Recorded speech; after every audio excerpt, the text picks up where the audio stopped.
J'ai vu The Monkey et je suis allé le voir sans connaître quoi que ce soit du film. J'avais juste évidemment vu l'affiche avant, mais même pas la bonne annonce. Et je m'attendais à un film d'horreur vraiment classique, juste avec un jouet hanté. Et bah je suis plutôt content que ça soit pas juste seulement ça.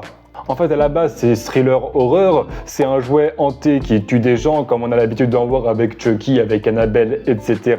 Mais là, t'as l'impression qu'ils sont vraiment pas pris du tout au sérieux. C'est comme si en fait les personnages ils comprennent pas du tout ce qui se passe, ils s'en foutent complètement. Il y a un gars qui explose devant eux, ils se disent juste ah c'est dégueulasse, mais rien d'autre.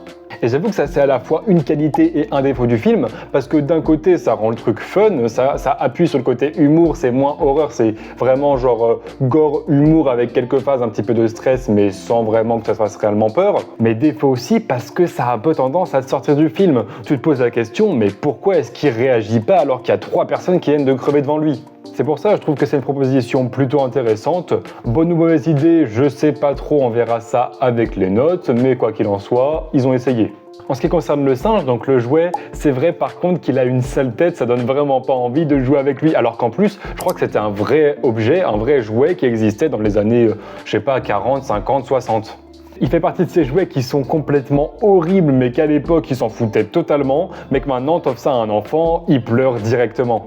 En tout cas voilà, le film était plutôt fun, je sais pas trop si je le conseillerais, ce serait peut-être plus attendre la sortie sur les plateformes de streaming, parce que je suis pas non plus sûr qu'il vaille vraiment le coup d'aller le voir au cinéma. Abonne-toi!